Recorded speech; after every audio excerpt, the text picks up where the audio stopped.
Muchas gracias por esta invitación.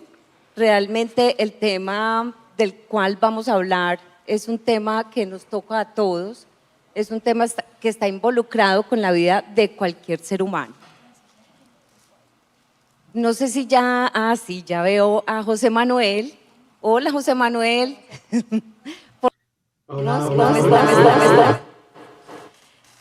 Bien, los tiempos de pandemia han sido un reto para la humanidad.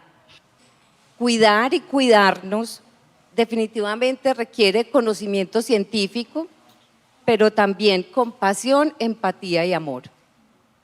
Entonces, en este espacio vamos a escuchar al profesor José Manuel Velasco con su conferencia Experiencias relacionadas con la humanización en el cuidado. José Manuel es enfermero del área quirúrgica del Hospital Virgen de la Victoria de Málaga, miembro del proyecto UCI con H y responsable de la formación y certificación en este proyecto. Bienvenido, José Manuel.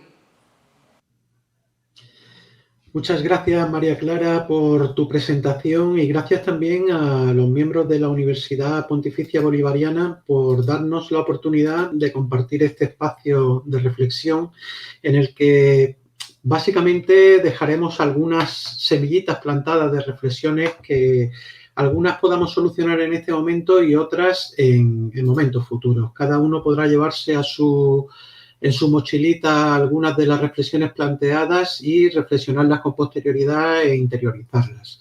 Como les decía anteriormente, les agradezco mucho la oportunidad de tener este espacio de comunicación con ustedes y sé verdaderamente el trabajo que hay detrás de poder montar un evento de este tipo. Sé que hay muchas personas involucradas que han dedicado mucho tiempo a preparar esto y a todas ellas también quería agradecerles esa posibilidad. Y centrándonos en el tema que nos ocupa y que, como decíamos anteriormente, es contarles algunas experiencias relacionadas con la humanización del cuidado, vamos a entrar de lleno en este asunto. Y decía María Clara en la presentación pues que yo pertenezco a un proyecto que se llama UCI con H. La H es de humanización, un proyecto que surgió en 2014 y que surgió con la idea de humanizar los cuidados intensivos. Con el paso del tiempo nos dimos cuenta de que esa humanización era tan necesaria en las unidades de cuidados intensivos como en cualquier ámbito de prestación de cuidados y por lo tanto hemos ido extendiendo esas propuestas que hacíamos y esas reflexiones que estaban inicialmente centradas en las terapias intensivas a otros ámbitos de la atención como pueden ser las unidades de hospitalización, las urgencias, las consultas externas, atención domiciliaria y demás. Y nosotros empezábamos, como decía anteriormente, en 2014 y empezábamos con un grupo sobre todo de investigación compuesto por personas de todo tipo con perfiles profesionales desde médicos, enfermeras, psicólogos, docentes, informáticos, interioristas, un montón de gente que tratamos de aglutinar determinadas ideas y plasmar los resultados de la investigación en determinadas mejoras, propuestas de mejora para implantar en las unidades y hacer de ellas espacios más humanos y más amables para todos los implicados. Y cuando hablo de todos los implicados, quiero hablar de pacientes, pero también de los grandes olvidados, que son muchas veces sus familias, y también, sin dejarnos atrás, a los profesionales que prestamos nuestro servicio en esas unidades. Como les decía, nacimos en 2014 y a partir de 2017 generamos un documento que para nosotros fue clave y fue un manual de buenas prácticas en humanización. Lanzamos también un proyecto de certificación y empezamos con numerosas actividades formativas por todo el mundo que nos hicieron recorrer tanto España como gran parte de Latinoamérica. Tuvimos también la oportunidad de estar en Colombia, un país del que nos enamoramos en aquel momento y al que seguro que tendremos la oportunidad de volver en otras ocasiones. Establecimos alianzas internacionales, algunas muy importantes como la establecida con Brasil, que como saben es un país enorme donde existen un gran interés por estos asuntos y desarrollamos, como les decía anteriormente, manuales de buenas prácticas. Y así prácticamente con un trabajo súper interesante llegamos hasta 2020. Un año pues que fue trágico y no hace falta que yo venga aquí a contarles las razones por las cuales ese año pues nos ha marcado a todos en nuestras vidas personales, pero también en nuestras vidas profesionales. Un año en el que se produjeron importantes fisuras e importantes retrocesos también en este aspecto que nos ocupa, que es la humanización de la asistencia sanitaria. Y fue en este año cuando se pusieron de manifiesto algunas grietas que ya conocíamos que existían en el sistema sanitario, pero que en ese momento fueron mucho más palpables. Todo ese trabajo que nosotros veníamos desarrollando en distintas líneas estratégicas se vio truncado y fue como si una espesa niebla de pronto cubriera todos nuestros propósitos y nos hiciera retrotraernos a una situación en la que todas esas reflexiones, esas propuestas de acción, pues quedaban veladas bajo esa niebla, ¿no? Yo destacaría de esos momentos de pandemia al que nos estamos refiriendo dos palabras como definitorias de lo que fue ese tiempo. Y esas palabras son el miedo y la soledad. Miedo y soledad por parte de los pacientes, pero también por parte de los familiares que no tenían acceso a esos pacientes ingresados en momentos determinados en cualquier ámbito del hospital. Y si nos ponemos a rebuscar, incluso podríamos añadir una tercera palabra más, que sería la de improvisación. En esta imagen que están viendo pueden ver una unidad que hasta ese momento, hasta marzo de 2020, era destinada a paritorio. Es una unidad de maternidad donde nacían niños cada día, muchos niños aquí en Málaga. Sin embargo, a partir de esa época, esa unidad de maternidad tuvo que ser trasladada a otro hospital y esta unidad se convirtió en una unidad de cuidados intensivos.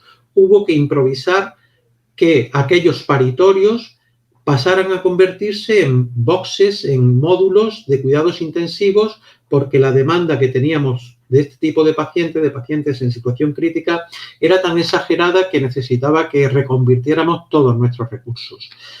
Como les decía anteriormente, en 2017 elaboramos un manual de buenas prácticas de humanización, en aquel momento centrada en unidades de cuidados intensivos, pero que, como les digo, ha trascendido a otro tipo de unidades y en estos momentos estamos desarrollando otros manuales parecidos en otros ámbitos sanitarios. Un manual que fue revisado en 2019 que contiene 160 buenas prácticas, 160 propuestas divididas en 7 líneas estratégicas, y cada una de esas líneas estratégicas son las que de una manera somera vamos a abordar durante este ratito de encuentro para ver algunas de las propuestas que nosotros hacíamos y cómo algunas de ellas pues han sido truncadas por la pandemia. Esto, más que desanimarnos, lo que nos produce es la necesidad de animarnos más todavía a volver a recuperar esas recomendaciones para acabar marcando un escenario que hoy en día podemos considerar como utópico, pero que en realidad nosotros queremos que se produzca esa transformación. En definitiva, esos manuales no son más que la herramienta para avanzar desde la utopía a esa realidad propuesta. Y la primera de las líneas estratégicas que nosotros recogemos en ese manual tiene que ver con la apertura de las unidades, con la apertura de los hospitales a los pacientes y sus familias. Y esta apertura nosotros la vemos como totalmente necesaria porque creemos que el poder que tiene un familiar acompañando al paciente que está enfermo no puede ser suplido por nadie. Pensamos que la familia posee recursos que no tenemos los profesionales sanitarios, que pueden favorecer el bienestar de las personas que están enfermas y que la familia, con su sola presencia, ya están cuidando al paciente. Y esto es así incluso en las situaciones más trágicas que podamos imaginarnos. El poder que tiene la familia, también nuestras familias, es algo insustituible. Por muy buenos profesionales, por muy bien que desarrollemos nuestro trabajo, hay determinadas sensaciones, situaciones que solo un familiar puede transmitir, como puede ser la calma, la paz, el apoyo y otras muchas que vosotras y vosotros, ustedes y usted pueden imaginarse. Sin embargo, la realidad a veces es trágica y de repente muchas veces los pacientes se convierten en objetos de acceso controlado, protegidos de aquellos que son los que más los quieren, ¿no?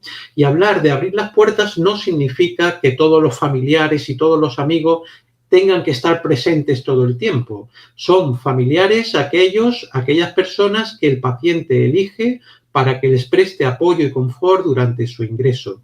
Familiares o amigos que muchas veces se encuentran en esta situación.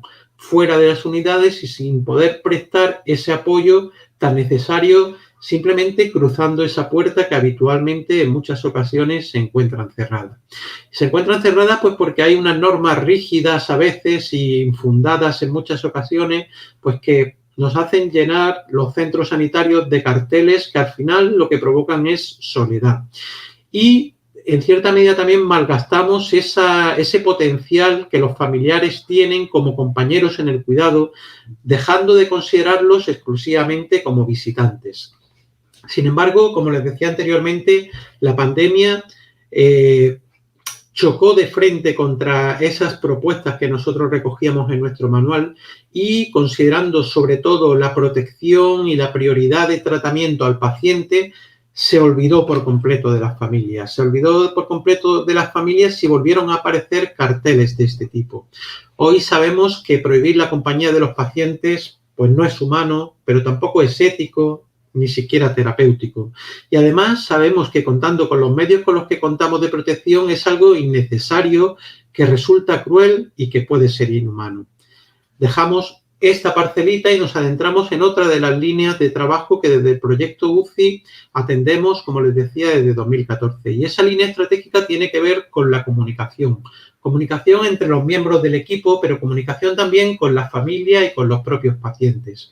Y la comunicación tiene que ver con respeto, tiene que ver con trato humano, con cercanía, con equipo. Y como diría una de las compañeras que forman parte de nuestro proyecto, tiene que ver con respeto, con empatía y con autenticidad, los tres pilares básicos de la comunicación en el ámbito sanitario. Sin embargo, también somos conscientes de que muchas veces en nuestra relación comunicativa vivimos engañados en cierta medida, ¿no? Porque muchas veces creemos que nos estamos comunicando cuando en realidad esa comunicación a veces pues brilla por su ausencia, ¿no? Creemos que usamos los recursos adecuados, pero a veces es fruto de nuestra imaginación y esa comunicación no llega a ser todo lo efectiva que nosotros desearíamos que fuera.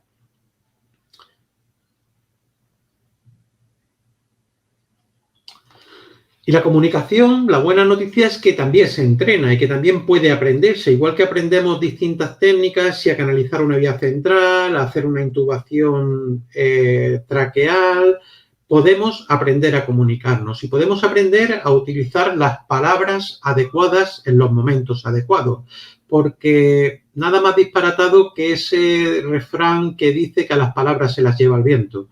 A las palabras no se las lleva ningún viento.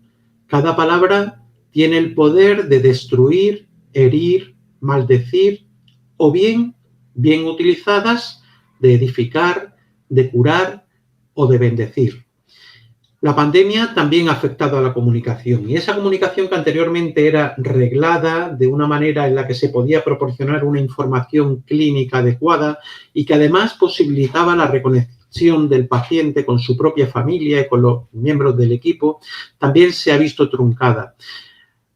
Truncamiento que viene a afectar directamente a la capacidad de ser personas como tal. Y decía alguien por ahí que no podemos ser verdaderamente humanos sin comunicación y que impedir la comunicación es reducir a las personas al estado de las cosas. Pues bien, para tratar de paliar este asunto, pusimos en marcha desde el proyecto al que pertenezco un programa de comunicación y de visita virtual entre los pacientes y los familiares, siendo conscientes de que estábamos en un escenario totalmente nuevo e imposible de prever, en el que no existían recursos articulados en un entorno de normalidad como el que vivíamos previamente. Los pacientes estaban aislados y había un desconocimiento total de los medios de propagación de las infecciones que se estaban produciendo. Pero además, aquí en España se produjo un confinamiento de la población general que impedía salir a la calle, impedía a los familiares poder acudir a los hospitales para visitar a los pacientes que estaban enfermos. Muchos pacientes que no tenían recursos, algunos de ellos ni disponibilidad de medios de contacto e incluso algunos con una instrucción deficiente para poder utilizar recursos tecnológicos que les permitieran mantener esa comunicación. Y nos centramos principalmente en aquellos pacientes vulnerables que estaban incomunicados, sin recursos propios, para poder realizar, llevar a cabo esa comunicación, y estos fueron los beneficiarios preferentes de las intervenciones de este grupo. Y lo hicimos con un objetivo principal, que era conectar a los pacientes aislados por coronavirus y sus familias, poniendo especial énfasis en este grupo concreto de pacientes. Y planificamos este asunto como si estuviéramos hablando de una dosis de medicación, porque consideramos que tan importante era fomentar esa comunicación y restablecer ese contacto de los pacientes y sus familias como cualquier medicación que pudieran obtener.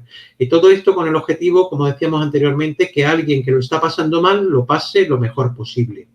Para ello nos organizamos un grupo de profesionales en el hospital, nos vimos virtualmente para organizar todo y planificamos todo un sistema en el que además obtuvimos asesoramiento experto de expertos en comunicación, como eran nuestra psicóloga del proyecto, Macarena Gálvez, y Mamen Segovia, experta en comunicación también del proyecto.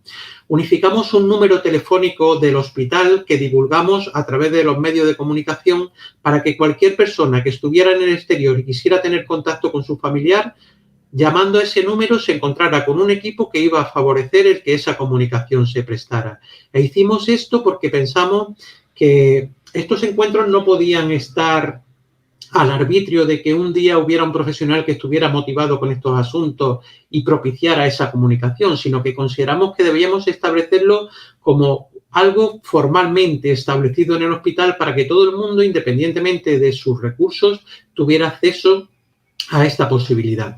Como les decíamos anteriormente, le dimos difusión a ese número de teléfono en los medios de comunicación para que toda la población tuviera acceso al mismo, y empezamos a funcionar. Empezamos a recibir multitud y multitud de llamadas y empezamos a establecer una serie de registros y ponernos a trabajar. Desde el día cero, grupos de compañeros que nos organizábamos, nos dividíamos por todas las instancias del hospital, contábamos también con el apoyo del personal propio de cada una de las unidades y nos propusimos el objetivo de buscar sonrisas. Sonrisas de aquellas personas que, como decíamos anteriormente, se encontraban en una situación de aislamiento y que con tabletas virtuales podíamos ponerlos en contacto, comunicarlos y, en cierta medida, suplir la imposibilidad de visita presencial que había en aquella historia. Como les decía anteriormente, nuestro objetivo fue buscar sonrisas y puedo asegurarles que encontramos muchas sonrisas y muchos buenos momentos, centrándonos también especialmente en aquellas personas que tenían algún tipo de trastorno mental y que ese aislamiento les suponía incluso más problema que a cualquier persona que estuviera en su sano juicio. Este es el caso de Antonio, por ejemplo, que era un fanático de la policía, los bomberos y demás, y a él le hacíamos llegar mensajes pues de la policía de su pueblo, que se organizaron pues para darles mensajes de apoyo que pudieran paliar la situación de aislamiento en la que estaba en su ingreso hospitalario. Lógicamente empezamos a obtener muestras de agradecimiento rápidamente, incluso de algunas personas que dolorosamente se habían tenido que despedir a través de esas videollamadas de su familiar enfermo porque habían fallecido. Pero a pesar de ese fallecimiento, pues nos mostraban su agradecimiento y nosotros también se lo agradecimos, lógicamente. Afortunadamente, un día empezó a salir el sol, empezamos a vislumbrar el arco iris y las cosas empezaron a suavizarse y pudimos poco a poco retomar las visitas presenciales. También es de agradecer el que las distintas sociedades científicas empezaran a retomar y a considerar estas opciones que estábamos poniendo en marcha como recomendaciones para implantarlas y ponerlas en marcha desde el ámbito concreto de estas sociedades científicas. Y así ocurrió en España y así ocurrió también en Chile, por ponerles un ejemplo. Después el tiempo nos ha dado la razón y nos ha hecho comprobar pues los efectos beneficiosos de estas videollamadas que propiciamos, aunque nosotros proclamamos en aquel momento y seguimos proclamando ahora que aunque esto sea un buen recurso, en la medida de lo posible deben de retomarse de nuevo las visitas presenciales en el primer momento posible. Otra de las líneas de investigación de nuestro proyecto tiene que ver con procurar una infraestructura humanizada. Y creo que no sorprenderé a nadie si les digo que los hospitales son sitios poco hospitalarios, lugares centrados principalmente en tratar más a la enfermedad que a la persona que está sufriendo esa enfermedad. Sin embargo, nosotros pensamos que podemos darle una vuelta a este asunto y podemos mejorar espacios donde se favorezca la intimidad y donde se pueda compatibilizar el trato a las personas, un trato adecuado y digno contando con todos los medios adecuados y con la vigilancia que sea precisa, pero integrando elementos que puedan facilitar esa mayor humanización, como pueden ser elementos que faciliten la orientación o que conecten con el espacio exterior. Eso es importante para los pacientes, pero también es importante, bajo nuestro punto de vista, para los familiares, que cuenten con espacios adecuados para poder descansar, para poder dialogar entre ellos. En determinados momentos tienen que tomar decisiones muy importantes y necesitan, pues eso, de espacios que les permitan adecuar ese descanso y ese acompañamiento a la persona que está enferma desde las mejores de las condiciones. Y si esto es deseable para los pacientes y para las familias, ¿por qué no también pensar en los profesionales? Que también necesitamos tener espacios adecuados para procurar el descanso que en determinados momentos puede ser necesario en nuestras jornadas de trabajo. Esta línea también se vio truncada por la pandemia y nos hemos encontrado con la necesidad, como les decía anteriormente, de tener que improvisar incluso espacios como puede ser la cafetería. La cafetería de mi hospital se convirtió en esto, en una sala de atención a pacientes. En España se crearon hospitales de una manera express. Bueno, hospitales dicen algunos que es esto, porque algunos otros podemos considerar que casi son almacenes de camas y de enfermos, ¿no? Lógicamente, tenemos que retomar este asunto porque esto no es para nada los hospitales que nosotros proclamamos en esa necesidad de humanizar los espacios y de dotarlo de la intimidad y de la seguridad necesaria para poder llevar a cabo una atención humana y de calidad. Otra de las líneas de trabajo que nosotros veníamos desarrollando tiene que ver con el bienestar del paciente. Y cuando hablamos de bienestar, no solo nos referimos a bienestar físico, al que probablemente accedemos con facilidad en la mayoría de las ocasiones, sino también al bienestar emocional. Ese bienestar emocional influido por la soledad, el aislamiento, por la pérdida de identidad de los pacientes en los centros hospitalarios, por la dependencia que se genera tanto de otras personas como de máquinas, por la vulnerabilidad, el miedo, la incertidumbre, la pérdida de dignidad y de intimidad que en determinados momentos se produce. Y esto, lógicamente, también fue truncado por esa pandemia que, como venimos haciendo alusión, nos golpeó desde marzo de 2020, al menos aquí en España. No nos olvidamos de los profesionales, como decíamos antes, y otra de las líneas estratégicas tiene que ver con el cuidado de los propios profesionales. Profesionales que en determinados momentos nos consideramos descuidados. Y hay por ahí encuestas que dicen que aproximadamente un 50% de los profesionales dejarían su trabajo si tuvieran otro medio de sustento. Porque, en cierta medida, el paso de los años, pero también ciertas desatenciones crónicas, provocan el que en determinados momentos tengamos la sensación de habernos separado de aquella vocación inicial que en un momento determinado nos llevó a dedicarnos a este asunto al que nos dedicamos. Y si se fijan en las caras de estos profesionales, a veces queda la duda de si ellos piensan que están ejerciendo esa labor de ayuda para la que se prepararon y por la que optaron en un momento determinado como desarrollo profesional o están recibiendo un tratamiento pues que muchas veces acaba provocando el temido síndrome de burnout, ¿no? Un síndrome que, por otra parte, es muy contagioso y que no es algo que ocurra exclusivamente en el profesional que sufre este síndrome, sino que al final acaba propagándose al resto de sus compañeros. Hablábamos de cuidados al profesional, profesionales que nos hemos visto sometidos también durante la pandemia a unas necesidades de actualización y de estudio constantes. Cada día cambiaban los protocolos, las guías, las recomendaciones y esto lógicamente ha acabado afectando a los profesionales. También desde Proyecto UCI pusimos en marcha un proyecto de intervención psicológica durante aquellos primeros momentos dedicado tanto a los profesionales como a los pacientes y a sus familias. Y contamos con un gran grupo de profesionales, de psicólogos, que emprendieron una serie de intervenciones, algunas de ellas presenciales y otras virtuales, como les decía anteriormente, tanto con los profesionales como con sus familias. De manera que al final pudimos obtener testimonios tan interesantes como estos, ¿no? Por primera vez alguien nos cuida y nos pregunta cómo estamos. Solo así se podrá cuidar. Y este era el testimonio de una enfermera de UCI. O el de un familiar de un paciente en la UCI que nos decía después de esa intervención que la misma los hizo fuertes en los momentos más difíciles.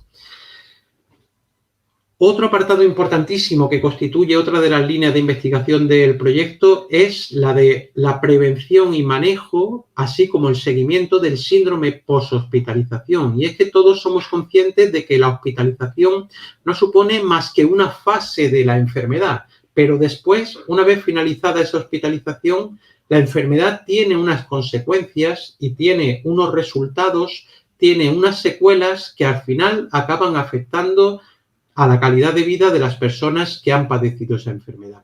Atender esas secuelas que, por otra parte, y en esta enfermedad nueva que apareció en el 2020, muchas de ellas son desconocidas, es otra de las labores fundamentales que nosotros consideramos importante en el proyecto. Y sabemos que un 76% de los pacientes que han sido ingresados por COVID siguen con secuelas incluso 6 meses después del contagio. Desde el proyecto UCI también pusimos en marcha un programa para atender y atajar estas secuelas. Y este es el caso, por ejemplo, de José Manuel, un paciente que estuvo más de 100 días ingresados por coronavirus y que tuvo una afectación de todas sus capacidades, tanto cognitivas como motoras. Como verán, 100 días de hospitalización dan para generar muchas secuelas. José Manuel salió afortunadamente del hospital y ahí se inició un proceso de recuperación hasta estar, como lo pueden ver ustedes en estos momentos, en estas imágenes. Estas imágenes son de un mes después de haber salido del hospital y nadie en sus mejores sueños podía pensar que José Manuel iba a recuperar ese estado. Y este estado lo ha recuperado, lógicamente, pues después de un programa intensivo de rehabilitación en el que un grupo multidisciplinar de profesionales han atendido cada una de las parcelas que estaban más deterioradas en este paciente concreto. Han atendido esas parcelas y le han servido para un proceso que normalmente puede durar meses, incluso años. En un mes, con esa dedicación intensiva, pues haya obtenido los buenos resultados que ustedes están viendo. Y nos acercamos al final con algo que no por ser lo último es menos importante, sino que incluso podríamos decir que está entre las prioridades del proyecto UCI, los cuidados al final de la vida. Y es que, desgraciadamente, mucha gente ha muerto sola y sin poder tener la compañía de sus seres queridos. Nosotros decimos desde hace mucho tiempo que si queremos morir como sujetos, tenemos que cambiar la formación de los médicos, bueno, no solo de los médicos, de cualquier profesional que interviene en la atención sanitaria, en las universidades y ponerle límite a la falta de límites. Y es que esto es algo que apenas se estudia y al final acabamos enfrentándonos a la práctica diaria sin herramientas formativas suficientes para atender procesos tan duros como puede ser la comunicación de una mala noticia, de un final de vida o incluso el abordaje de esa persona que se está muriendo. Y para esto es necesario que se produzca una formación conjunta en programas formativos multidisciplinares, coordinados, que propicien el que una persona nunca muera sola y que muera en las mejores condiciones, sin que su familiar esté al otro lado de la puerta y pudiendo proporcionarle ese apoyo necesario. Esa compañía, pero también ese abordaje de los síntomas que se producen durante el proceso de muerte y que deben ser tratados con total rigurosidad, ¿no? Evitando sobre todo el encarnizamiento terapéutico. Dice uno de los compañeros del proyecto que en ese sentido lo más importante es diagnosticar cuándo comienza el proceso de muerte. A partir de ese momento, una vez diagnosticado ese proceso de muerte, la enfermedad pasa a un segundo plano y el tratamiento que anteriormente veníamos instaurando para la enfermedad pasa a un segundo plano, porque ahora lo importante es que esa persona muera bien y de una manera digna. Para eso también hemos implementado determinados programas que han facilitado el que los familiares, con las medidas de prevención adecuadas, pudieran acompañar a esa persona que estaba en proceso de muerte. Y en definitiva, termino con esta diapositiva lanzándoles la idea de que una pandemia es algo que no podemos prever, es algo que nos afecta directamente, que nos cambia todas las perspectivas que teníamos anteriormente, pero que para nada puede ser una justificación que implique el que dejemos de considerar al paciente en el centro y que dejemos de poner en marcha determinadas medidas como las contenidas en ese manual de buenas prácticas al que les he hecho alusión anteriormente y que pueden descargar libre y gratuitamente desde la página web de nuestro proyecto. Una página web que pueden acceder fácilmente desde proyectouci.com. Sin nada más por este momento, les agradezco la atención que han estado manteniendo y les invito a que juntos abordemos aquellas preguntas que ustedes deseen realizar. Muchas gracias.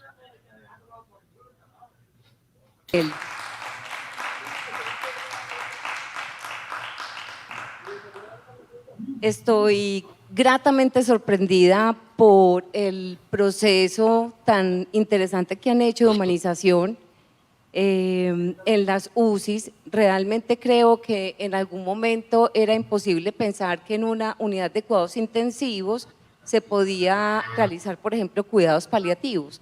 Por la formación que hemos tenido, que en UCIs estamos, es para salvar la vida y no para paliarla. Este proyecto ha tocado muchas áreas. A mí en lo particular me llama mucho la atención las estrategias que han usado con relación al desgaste de los profesionales. Como no solo mirar desde el punto de vista del impacto que tiene el COVID, el distanciamiento, etcétera, sino la cantidad de personas que podían trabajar. ¿Ustedes cómo lo vivieron? ¿Cómo era ese impacto en la cantidad de trabajo versus cantidad de personas trabajando en la UCI? Pues María Clara, como puedes imaginar, lo vivimos mal. Era imposible vivirlo bien, lo vivimos fatal. Nos encontramos en una situación descabellada. Como decía antes, nosotros teníamos multitud de proyectos con este programa de humanización y estábamos extrapolando ese proyecto a toda España y también estábamos implantando numerosas medidas en numerosos centros de Latinoamérica por los que habíamos iniciado un periodo de implantación. Esto se truncó totalmente. En marzo de 2020, como decíamos también en la presentación, yo trabajo ahora en el ámbito quirúrgico. Sin embargo, toda mi carrera profesional la he venido desarrollando principalmente en unidades de cuidados críticos. A los profesionales que teníamos experiencia en cuidados críticos nos fue demandado volver a esas unidades improvisadas que creamos porque era necesario, era tal la afluencia de pacientes que ingresaban cada día que la necesidad de personal era mucho mayor de lo que hubiéramos podido imaginar siempre, ¿no? Y cuando volvimos esos profesionales de críticos a esas unidades nos encontramos con escenarios inimaginables. En mis 30 años anteriores de práctica profesional en la UCI nunca había vivido situaciones tan graves, tan drásticas como las que estábamos viviendo en aquellos momentos. Y además con una falta de recursos, de protección y con una falta de conocimiento porque todo era nuevo. Lógicamente, este escenario era lo más parecido a una situación de guerra que a una situación de trabajo normal, organizado y estructurado en el hospital. Y eso, como te decía anteriormente, es imposible vivirlo bien. Yo creo que la mayoría nos quedamos un poco tocados y ya veremos lo que ocurre con nuestras mentes dentro de un tiempecito. Creo que la manera a veces de salir un poco del rayón es ver los aprendizajes y creo que este proyecto es un buen fruto de eso. Por aquí nos hacen una pregunta: excelente proyecto el de humanizar las UCIs y las demás áreas hospitalarias, muy necesario. ¿Cuáles han sido las principales barreras que han enfrentado para implementar estos programas y cómo las han solventado? Pues las barreras, como podrán imaginar, son muchas, ¿no? Para mí, la principal barrera es la costumbre. El siempre se ha hecho así, el que las estructuras sean tan rígidas que no permiten pequeñas innovaciones. Lógicamente, por la premura de tiempo que teníamos, no he podido mostrarles algunos vídeos que seguro les hubiera impactado, ¿no? De pacientes de UCI, pacientes críticos, pues saliendo al jardín a pasear, con todas sus medidas de seguridad, con respiradores portátiles, con fuentes de oxígeno auxiliares, pero Imagínense ustedes lo que puede suponer para una persona que lleva 3 meses ingresadas en una UCI, que una tarde te saquen al jardín y puedas recibir la brisa del aire, la luz del sol. Si tenías alguna duda de que tu recuperación pudiera producirse y demás, estas pequeñas salidas generan un chute de energía que transforma claramente la recuperación de esos pacientes, ¿no? Pues eso, por ejemplo, es algo que nadie duda de sus beneficios. Sin embargo, por hacer alusión a esos inconvenientes que nos hacían en la pregunta, eso requiere de una organización y requiere de tener personal suficiente y requiere de la voluntad de ese personal para poner en marcha esa intervención. Barreras, lógicamente, nos encontramos, pero la buena noticia también es que en aquellas unidades donde se implanta esa semillita y donde se empieza a trabajar en esas 160 buenas prácticas, al final se acaba transmitiendo. Y nosotros decimos aquí que se contagia como la lluvia fina cuando cae, ¿no? Que te va mojando y que al final acaba mojando todo lo que está alrededor, ¿no? Pues así solventamos esas barreras.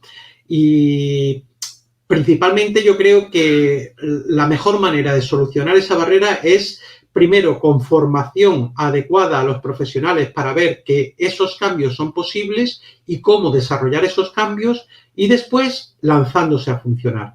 Una vez que se tiene la formación adecuada y el propósito de iniciar estos cambios, cuando se inician ya no hay vuelta atrás. Aquellas unidades donde se han implementado estas buenas prácticas han modificado radicalmente su forma de trabajar y al final descubres que todos ganan. Ganan los pacientes, ganan las familias, pero también ganan los profesionales porque se sienten realmente aprovechados y sienten que su trabajo, aquello que un día vocacionalmente decidieron hacer, se está realizando de una manera adecuada, mucho más que cuando estás en un ambiente tóxico que reprime esas posibilidades de avanzar hacia esos sistemas más amables y más humanos para todos. Así es. Precisamente lo conecto con la siguiente pregunta, en donde de nuevo te felicitan por la exposición y por la experiencia del proyecto. Y es, ¿qué nos puedes recomendar a las escuelas o facultades de profesionales en salud sobre este tema? Pues la recomendación es muy clara, es formación. Nosotros llevamos trabajando con la Universidad de Barcelona, que como saben es una de las universidades más prestigiosas de España y yo diría que del mundo, porque también aparece en los rankings de universidades importantes. Llevamos trabajando ya 4 años con ellos en una maestría de humanización de la asistencia sanitaria. Concretamente, la semana que viene retomamos las clases presenciales y debo decirles que también muchas personas de Colombia son alumnos nuestros y vienen hasta Barcelona pues para realizar esa maestría. Una maestría que, por otra parte, el año que viene se va a realizar totalmente de manera virtual, ¿no? Pero no solo en la formación de posgrado, sino que también es necesario introducir esto como asignatura obligatoria en la formación de pregrado. Y yo les preguntaría, no sé si en su universidad se realiza, pero ¿los profesionales de la salud en formación reciben formación adecuada en comunicación? Porque muchas veces, imagínense ustedes que un recién licenciado que se incorpora a trabajar se encuentra con la necesidad de trasladar a unos familiares la mala noticia del fallecimiento próximo de esa persona que está ingresada. Si eso no ha sido entrenado previamente, la situación por la que va a pasar esa persona es, les garantizo, abrumadora.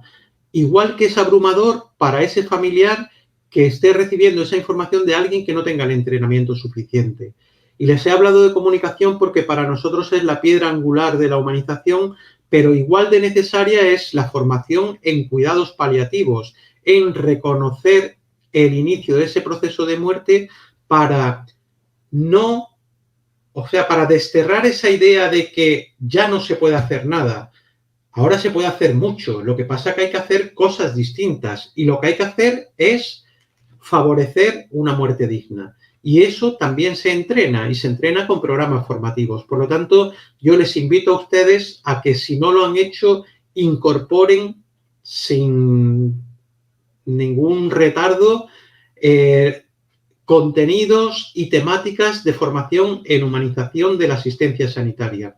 Les garantizo que el contenido es amplio como para trabajar en esto durante cursos enteros. Y le garantizo también que los profesionales que acaban recibiendo esta formación vuelven a sus centros de trabajo con el chip cambiado y con una orientación clara hacia esa reconexión de nuevo con aquella vocación que un día les hicieron dedicarse a cuidar y a ayudar a los demás. Sí, por eso nosotros hablamos aquí con frecuencia de compasión, ¿cierto? Que nos parece es una cualidad que nos ayuda en la humanización y en pregrado de las profesiones que tienen que ver con salud, hemos estado pues como pensando, o más bien hemos identificado unos vacíos ahí importantes. A veces nos esforzamos mucho por ser muy buenos técnicos, por eso iniciaba la charla así, pero realmente puedo ser muy científico en mi profesión, pero si no voy más allá, yo creo que queda cojo y estamos humanizando menos, ¿cierto? Me preguntan, efectivamente, nos preguntan qué lecciones aprendidas nos podrías compartir para implementar en nuestro contexto. Mejor dicho, ¿qué nos quieres enseñar? Yo les recomendaría que se descargaran el manual de buenas prácticas y ahí tienen 160 propuestas claras estructuradas en cada una de las distintas líneas que hemos venido trabajando. Y hay medidas propuestas para facilitar esa mayor implicación de los familiares en los cuidados, hay medidas para abordar la comunicación, medidas para cuidar a los profesionales, medidas para propiciar ese mayor bienestar tanto físico como psicológico, medidas para garantizar la adopción y la consecución de unas estructuras más humanizadas, medidas para ayudar a morir adecuadamente y con dignidad. En definitiva, no podría centrarme en una. Para nosotros las 160 son importantes y de hecho esas medidas han sido sometidas a distintas revisiones en las que en algunas ocasiones incluso hemos procurado simplificarlas, ¿no? Pero nos seguimos quedando con las 160 porque consideramos que son de obligado cumplimiento y de obligada instauración, ¿no? Entonces, no me atrevería a darle recetas mágicas. La receta es que se bajen ese documento, que pueden encontrarlo muy fácilmente. Nuestra página se llama proyectouci.com, www.proyectouci.com, y ahí pueden encontrar esas buenas prácticas, ya no solo referidas al ámbito de la UCI, sino también referidas a las urgencias hospitalarias, porque tenemos otro manual. Y les comunico que en este momento estamos a punto de finalizar otros 3 manuales que también estarán ahí disponibles. Por lo tanto, independientemente de que su ámbito de trabajo sea las unidades de intensivos o no, visítenlo y seguro que van a encontrar algún material que les va a ser útil. Y haciendo alusión un poco, María Clara, a lo que nos comentabas anteriormente de la necesidad de la preparación técnica, sin duda esa preparación se nos supone. No podemos ser buenos profesionales sin esa preparación científico-técnica. Hay alguien por ahí que decía que existe una fórmula para el valor tanto personal como profesional, ¿no? Y esa fórmula viene a decirnos que es importante conocimientos más habilidades, entre paréntesis, multiplicado por actitud. Y fíjense que en la fórmula los conocimientos y las habilidades suman, pero la actitud multiplica. Y los conocimientos son necesarios y las habilidades son necesarias, porque también dice alguien por aquí que no hay nada más peligroso que un tonto inspirado, ¿no? Alguien que no tiene los conocimientos y las habilidades adecuadas, pero tiene mucha inspiración y mucha intención de hacer muchas cosas, ¿no? Esos conocimientos y esas habilidades se nos suponen y deben ser, lógicamente, preparadas y entrenadas, y en eso es lo que nos hemos venido centrando durante muchísimos años, durante mucho tiempo. Pero a veces hemos olvidado el poder de las actitudes, y esas actitudes, como decíamos anteriormente, multiplican y también es necesario trabajarlas y entrenarlas. y ahí os felicito por introducir el cultivo de la compasión entre la parte de vuestro programa formativo en concreto. Bien, pues realmente nos comparten como una opinión donde definitivamente es importante y necesario generar una reflexión sobre el ejercicio profesional y la práctica de los profesionales en las ciencias de la salud. Es realmente, a veces suena como llamativo cuando estamos en el ámbito de la salud y encontramos dificultades para acercarnos al otro, para comprenderlo, para ser empático. Y creo que estoy muy de acuerdo con José Manuel. Esas técnicas y esas habilidades que tenemos se van a multiplicar con una actitud compasiva y empática. Así que el pensum de las carreras nuestras no se puede dedicar solo a lo técnico, hay que incluir este asunto de aprendernos a comunicar o de fortalecer estas habilidades que seguramente ya tenemos, pero que es importante pues fortalecerlas y reconocerlas. Pues no sé, José Manuel, yo te voy a hacer una pregunta que no sé si puede sonar rara, pero es una pregunta que me da vueltas en la cabeza, porque a mí me parece un poco paradójico que nosotros los seres humanos tengamos que humanizar. Y en una UCI, por ejemplo, o en las instituciones de salud, ¿qué pasó? ¿Qué pasó? ¿A qué horas tenemos? ¿Qué pasó con nosotros como humanidad? No sé tú, ¿qué piensas al respecto de esa pregunta? Pues pienso que tiene muchísima razón, María Clara, y que es la pregunta clave que mucha gente se realiza. Incluso decía antes que nosotros empezamos a trabajar en este asunto en 2014, ¿no? Cuando empezamos a hablar de humanización de la asistencia sanitaria, empezamos a encontrarnos con muchas críticas, incluso de propios compañeros que decían, estos son gente cursi que han debido de cometer muchos errores en su vida profesional y ahora vienen a redimir sus pecados, ¿no? Nada más lejos de la realidad. Y también nos decían, pero ¿cómo podemos hablar de humanización si estamos hablando de humanos que atienden a humanos? Y eso decimos nosotros, ¿cuándo perdimos esa capacidad, no? Porque nosotros proponemos un ejercicio muy simple, que es no sé si han visto la película El Doctor, pero en esa película hay un momento en el que uno de los adjuntos del hospital invita a los residentes a que se pongan las batas del hospital de enfermos y a que ocupen habitaciones de enfermos, ¿no? Nosotros proponemos siempre ese ejercicio y, de hecho, en muchas de nuestras formaciones realizamos algunas prácticas en las que, por ejemplo, atamos a alguien. No que lo atemos con un sentido, con una intencionalidad que no echen a volar su imaginación, ¿no? Sino que ponemos sujeciones mecánicas como muchas veces nos encontramos a pacientes hospitalizados que tienen sujeciones mecánicas, ¿no? Y hacemos comprobar en primera persona cómo eso, por muy humano que sea la persona que la ha colocado y muy humana la persona que tiene esas sujeciones mecánicas, al final resulta siendo un hecho pues que de humano tiene poco y que muchas veces puede ser solucionado con el acompañamiento familiar adecuado, ¿no? De hecho, nosotros también decimos que en las unidades pediátricas e infantiles las restricciones mecánicas se llaman papá y mamá, porque a los niños no es necesario atarlos. Nadie ata a un niño que está acompañado de su padre y de su madre. Su padre y su madre ejercen como restricciones mecánicas si es necesario por un momento de agitación o de un comportamiento inadecuado de ese niño, ¿no? Pero creo que tu pregunta tiene muchísimo sentido, María Clara. ¿Qué ha pasado? ¿Cuándo nos hemos olvidado de esto? No lo sé.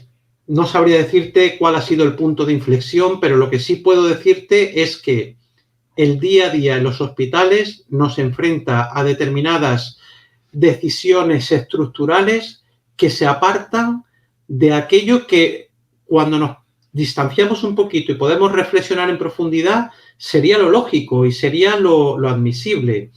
Muchas veces Esto se produce, ya te digo, no sabría precisarte el momento en el que se ha producido, pero sí podría analizar distintas causas que han propiciado el que eso se haya producido, ¿no? Y entre esas causas, los autores que han investigado sobre esto destacan el elevado énfasis en la tecnificación. Si tenemos muchos recursos tecnológicos, tenemos que aprovecharlos, ¿no? Y entonces ningún paciente se puede morir sin una sonda nasogástrica o sin haberle hecho no sé cuántas intervenciones o sin estar conectados a una máquina de depuración extrarrenal, porque tenemos esos medios y entonces tenemos la sensación de que tenemos que agotar todas las posibilidades, cuando a veces está claro que ese paciente ya había iniciado un proceso de muerte en el que todos estos materiales no le van a servir de ayuda, ¿no? Influye también, además de la tecnificación, la excesiva burocracia y la masificación que muchas veces se produce en los servicios sanitarios.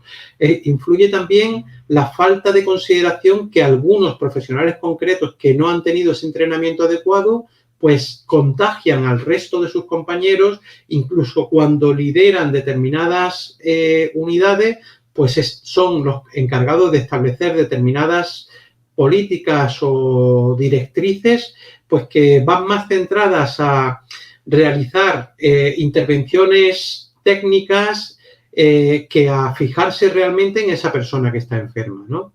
En definitiva, las causas son múltiples, podríamos estar horas analizando cada una de ellas, pero lo que está claro, como tú bien señalabas, es que algo pasó que nos separó del camino que realmente todos imaginamos cuando decidimos dedicarnos a esto, ¿no?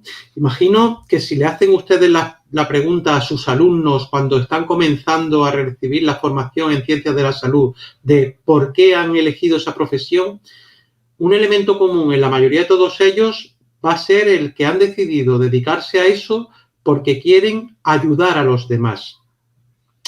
Sin embargo, esa pregunta o esa respuesta a esa pregunta que se produce en esos primeros momentos, si la realizan a profesionales que ya llevan años trabajando, probablemente hayan descubierto que esa idea inicial que tenían de ayudar a los demás a veces se ha pervertido con el paso del tiempo y con la incorporación a esas estructuras que a veces, por ese mantenimiento del siempre se ha hecho así, acaban desvirtuándose del camino ideal que planteamos que es necesario retomar, ¿no? Sí, la respuesta yo tampoco la tengo. Me he contestado igual, no lo sé, pero pues a veces buscar muchas explicaciones de cómo y por qué suceden las cosas cuando ya vienen, más bien enfocarnos en hacer algo al respecto, ¿cierto? Y bueno, y tu proyecto es un buen ejemplo para este trabajo de poder fortalecer la humanización en el ámbito asistencial, porque me contabas cuando conversamos que están buscando ampliar todo este proyecto no solo a UCI, sino a otras estancias hospitalarias.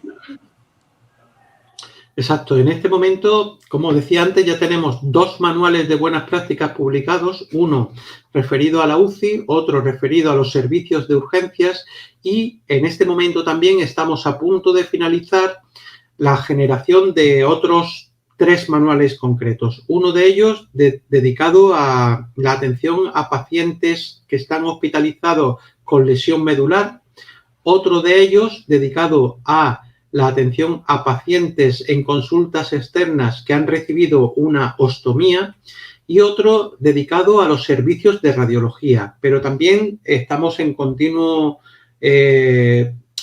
trabajo común y en continua relación con otros grupos que están extrapolando estas recomendaciones a otros ámbitos sanitarios, incluso extrahospitalarios de atención domiciliaria, ¿no?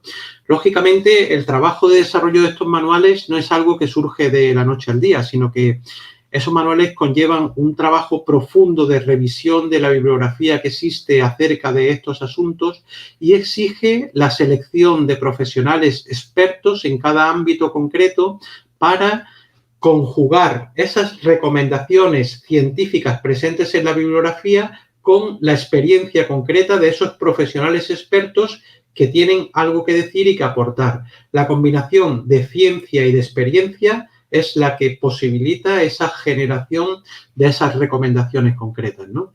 Y esto es imparable. Ya decía anteriormente que en 2019 teníamos unas perspectivas abiertas inmensas. Incluso a veces nos asustaba porque no sabíamos si íbamos a poder dar respuesta a toda la demanda que teníamos, ¿no? Hoy en día creo que todavía es más urgente y más necesario después de lo que hemos vivido durante el periodo de pandemia. Y estamos poquito a poco pues retomando esas sinergias y esas colaboraciones tanto nacionales como internacionales y estamos súper satisfechos viendo pues que la contagiosidad de este bichito de la humanización es, si te digo, incluso mayor que ese otro bichito del coronavirus al que queremos dejar ya de lado, ¿no? El bichito está muy bueno. José Manuel, se nos acabó el tiempo. Muchísimas gracias por compartir tu experiencia como persona, como profesional y ayudarnos a tener más ideas, enriquecernos de tu experiencia para unirnos a ustedes en este proceso. Muchísimas gracias a todos y todas y feliz tarde. Gracias a ti, María Clara, gracias, Claudia, y gracias a todas las personas que sé que están ahí detrás organizando encuentros de este tipo. Ha sido un placer y estamos abiertos a seguir manteniendo el contacto siempre que sea necesario. Un abrazo.